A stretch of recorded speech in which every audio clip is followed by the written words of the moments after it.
everyone. Good morning, good afternoon, good evening, whatever it happens to be, wherever you are, whether you're watching this live or whether you're watching as a recording a little bit later, we're thrilled to have you.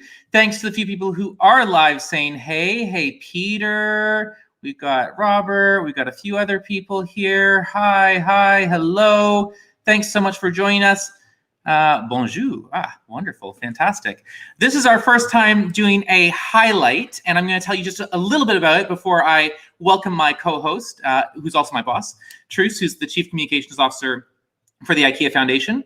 So to start with, my name is Ryan Strauss. I'm part of the communications team here at the IKEA Foundation, and I'm responsible for coworker engagement and communications, so trying to keep the IKEA world up to date with what we're doing, because we are the IKEA Foundation, so we want coworkers to have some idea of what's going on and hopefully be proud of what we're doing as well. We started Ask an Expert actually to further that goal a little bit and to make sure that you had the opportunity to learn what we're doing. But we recognize that 45-minute sessions are a little bit long. They're hard to be able to fully digest. You might not have the time to do it. And so we wanted to create these highlight sessions where we're talking like for 10, maybe 15 minutes at a max to be able to give you just a really, what happened, what was really cool, what was really interesting. And then if you're interested more, of course, there's a full 45-minute session for you to watch a little bit later. So that's what these are for. This is a little bit of a balancing act for time. This is the first time we're trying this, so bear with us. You can ask questions in the chat. So if you have any questions, ask them, and Truus or myself will do our best to answer them after we get through the main chunk there. So with that, let me welcome Truus. Truus, good afternoon.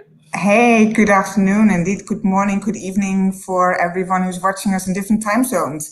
It's great to be with you and great to be starting something very new and something very exciting. And indeed, the feedback we've had from our audience is some of you love the 45 minutes and go in depth and in breadth in the full Ask an Expert session. But we also know that some people are short for time and can do with kind of an executive summary or highlights. So that's what we're going to try to do today. And we are very conscious that we are most likely not are going to be able to do full justice to the conversation our dear colleague did so well, Edgar, last week with Josh and Maria. Josh Karliner, indeed, from Healthcare Without Harm, and Dr. Maria Guevara from Médecins Sans Frontières, Doctors Without Borders. So that hopefully gives you even more reason to watch the full episode. But we're going to try to give you indeed some of the highlights of that session. And I'm leading communications at the IKEA Foundation, and it is great pleasure and honor to be hosting with you together with Ryan this afternoon's short highlight session. So shall we go right into it, Ryan? I think let's dive in. Absolutely. So what we thought we'd do is try and have a little bit of consistency. So we're going to ask ourselves 3 questions each time. I'm going to tell you what the questions are now, and then we'll go through each one. But we're going to be asking, what do the organizations do, and why does the IKEA Foundation support them? What was interesting about the session? And what from the session gives us reason for hope? So Truus, let me start by asking you, why does the IKEA Foundation support Healthcare Without Harm and MSF, and what is it that they do?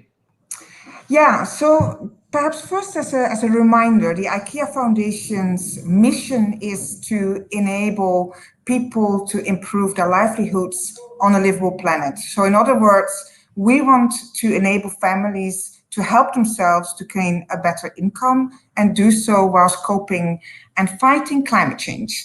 So we are a grant-making organization and we support partners in many different areas. But this is about indeed improving livelihoods, but also we support partners to reduce greenhouse gas emissions so that we can keep the planet within the boundaries of 1.5 degrees Celsius warming. And we believe that we can only do this through very new, unprecedented forms of collaboration. And of course, the partners we will be talking about today are some of those partners we've been working with for so many years, some of those, at least Médecins Sans Frontières, Doctors Without Borders. And we also know that years of work in the development area and years of work in the area of climate action can be undone literally within a matter of hours when a disaster strikes, whether it's a natural based or a man-made disaster. So natural based disaster can be floods, hurricanes, droughts, etc., or wars. And that's actually happening every day. So we know, for example, that without hitting the headlines, Doctors Without Borders is working every day fighting the impact of the Ebola crisis. And we know that every day, thousands of people get unsettled because of some kind of a disaster. So that's why since 2013, we've been working with Doctors Without Borders, or Médecins Sans Frontières, MSF. And since 2013, we have provided support in the order of 46.5 million euros. And indeed, last year, we added a donation of 3 million for all the wonderful work they're doing in the area of the pandemics. MSF was founded in 1971, and that was in the aftermath of the Biafra war in Nigeria, and has since then grown from 300 co-workers to now over 45,000 healthcare workers in more than 70 countries across the world. So it's providing humanitarian assistance to people, whoever you are, across the world. And then indeed, Healthcare Without Harm is a more recent partner of us, and they exist 25 years. And they are a network, and in that network, they have over 72 countries, or more than 1,500 healthcare institutions that represent over 44,000 hospitals. And it's a partner we have started to collaborate with, because we feel that they help by helping reducing greenhouse gas emissions in such an important sector.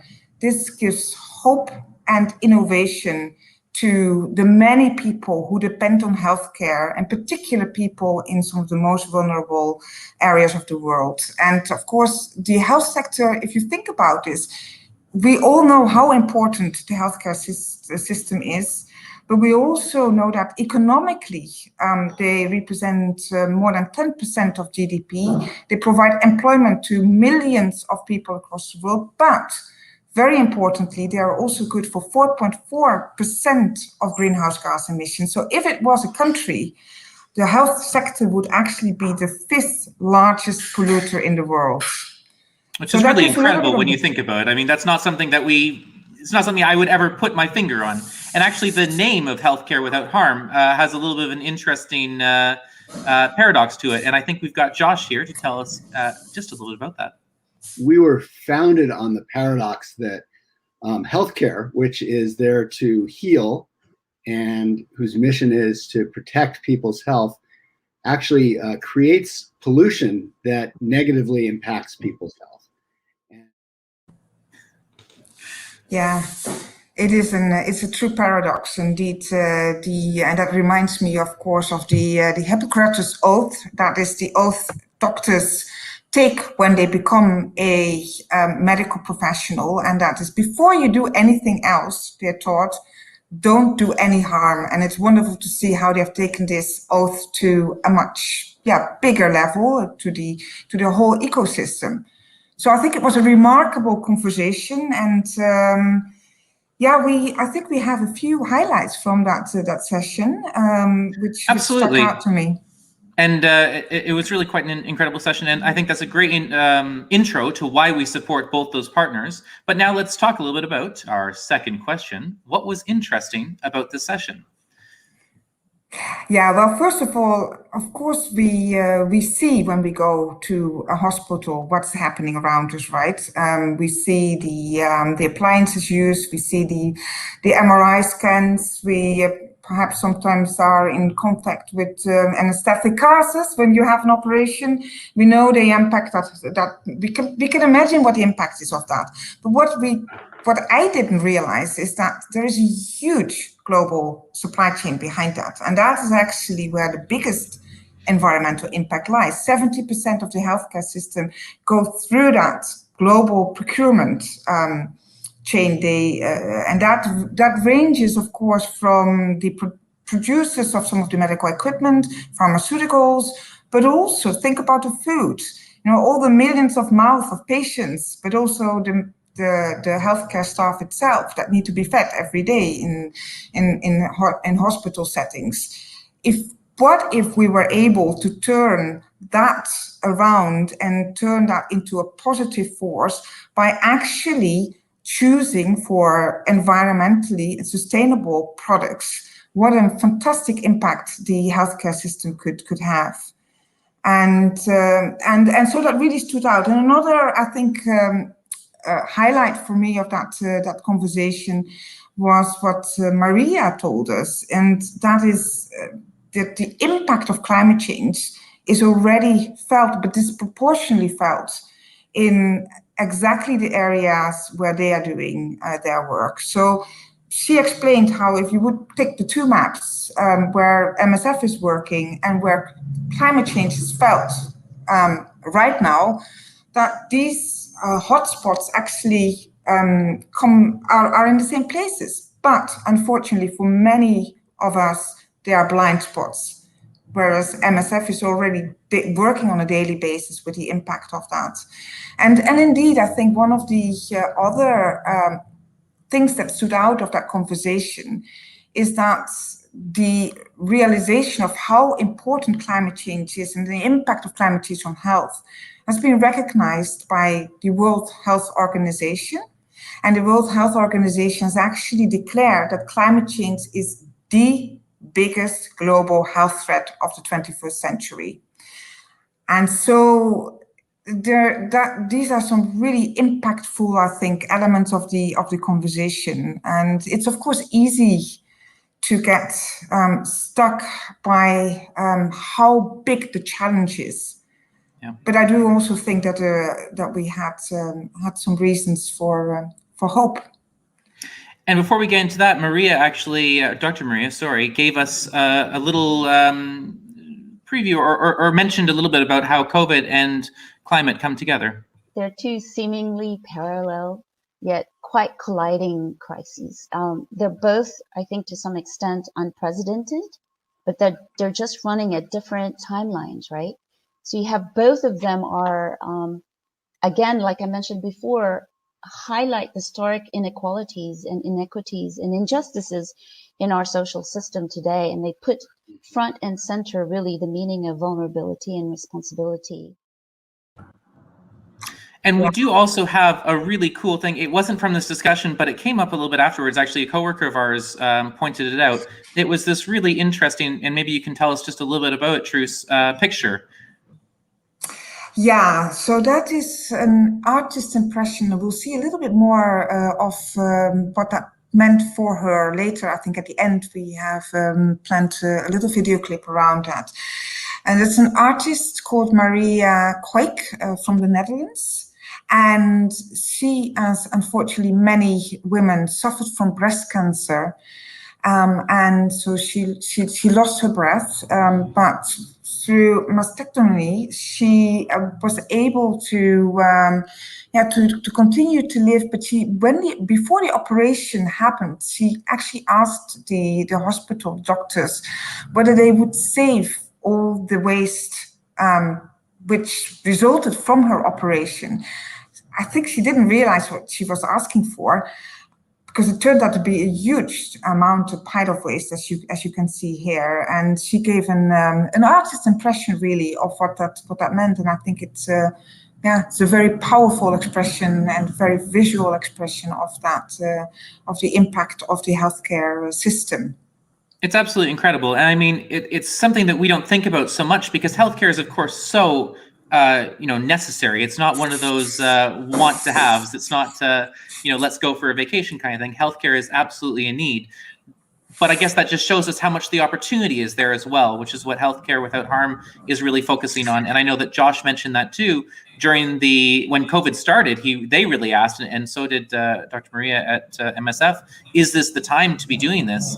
And Maria actually said, well, yeah, because there is no other time to do this, right? Yeah, we have no choice, she said. That's right. And I think that was also one of the key outtakes, to see how an organization that is so taken and so focused on helping people on the ground is starting to realize the impact their work is having on the planet as well, and also to see how they're taking that seriously, but also to see how they are starting to translate that into messages they give to governments to start tackling climate change. So listen, our last question, of course, is what from the session gives us hope? Yeah, no, that is, I think, is already bringing us into that conversation, and I think one of the other strong reasons for hope from Josh was that, in fact, some of the national health systems across the world are already tackling this, and he mentioned specifically the UK national health system that has expressed indeed its ambition to be carbon net zero by 2047. Now, I think that's a very powerful message of hope. Also, what gave me hope is what Josh explained, is how we can start looking at the pandemic as a way to start, as often been said, build back better. We all know that for the vaccination, and we are all, of course, focused on that light at the end of the tunnel. But for the vaccination, we need to develop cold chains. And often these cold chains don't exist yet. So what if we would use the opportunity now to, when the investments are needed in any case, to do this in the right way and to build those cold chains at the basis of renewable energy? That gives a reason to hope. For hope. I also thought what was very powerful from Josh's remarks was that, in fact, the two directions, so if you have a low carbon or zero emission strategy that enables countries in the high emitting parts of the world to actually move to zero emissions and to reduce their footprint and the footprint of healthcare, but very importantly, what it also means for countries where healthcare systems aren't existing at adequate levels, it also enables those countries to start through renewable energy to make healthcare available for the many people who need it so badly. And that's, in fact, is one of the areas one of our teams in the foundation is working on, is access to renewable energy. And it's indeed not only access to energy that gives you power, but we believe firmly that if it's access to renewable energy, we can start building sustainable futures too.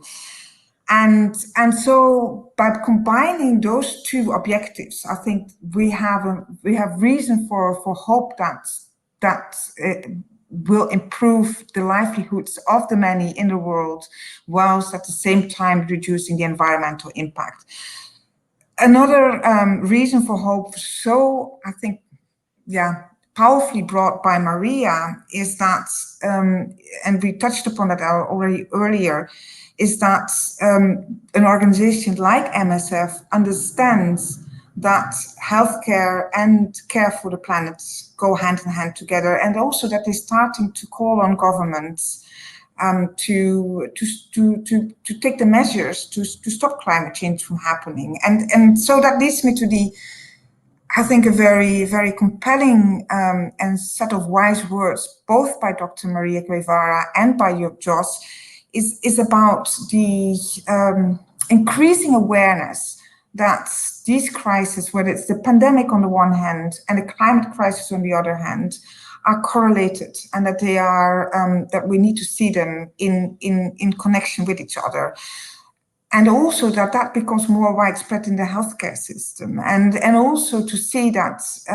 nurses, doctors, healthcare workers in general, who've become over the past year, I think even more than ever, such respected people and trusted people in the world, role models for us all, that they are indeed starting to become more outspoken on climate change. So what we see happening is actually a true health movement developing in the area of climate change. And that movement will help to build that broader societal movement, which is so necessary to start tackling this truly essential threat to civilization. So some very, I think, powerful messages from us for us all, and reasons for hope when we look and turn to the future.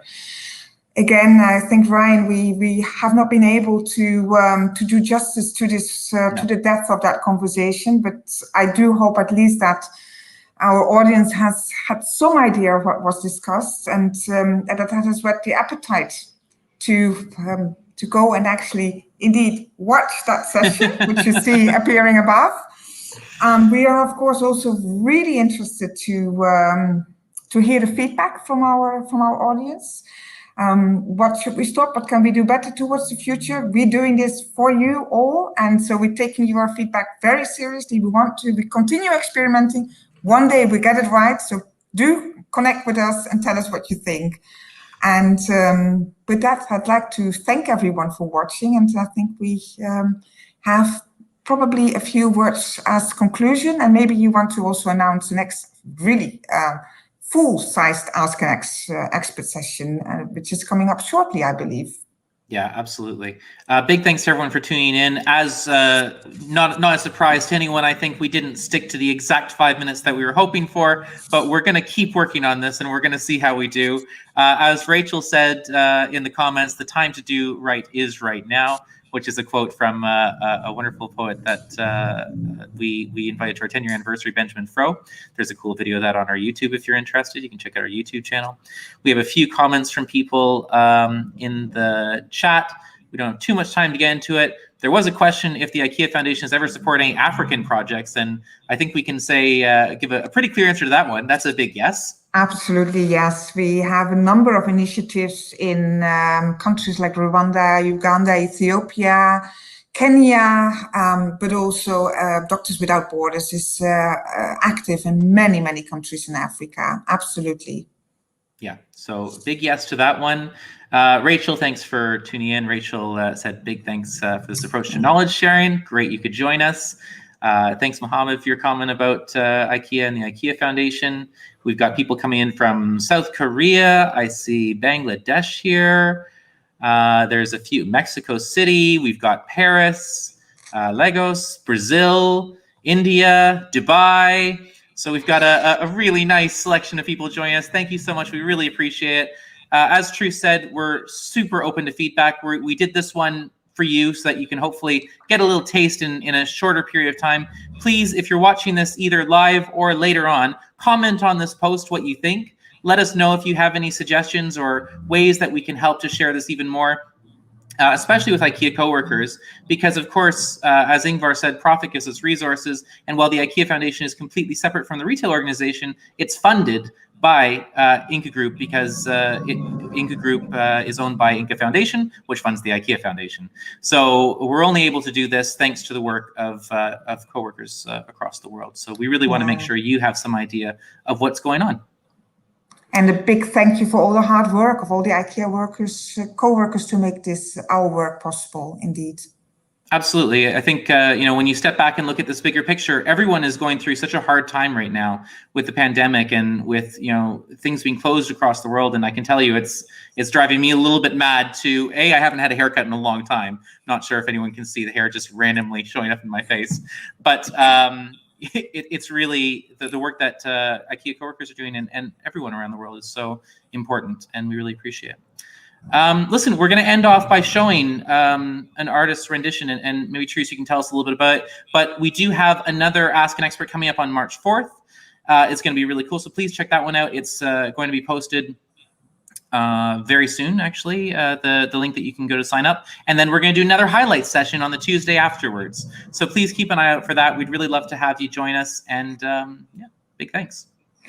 Yeah, so indeed, this is again, you saw the picture a little bit earlier, Maria Koik, indeed from the Netherlands. And it's an artist's impression of the waste that was generated following the mastectomy, the operation she had as a result of her breast cancer.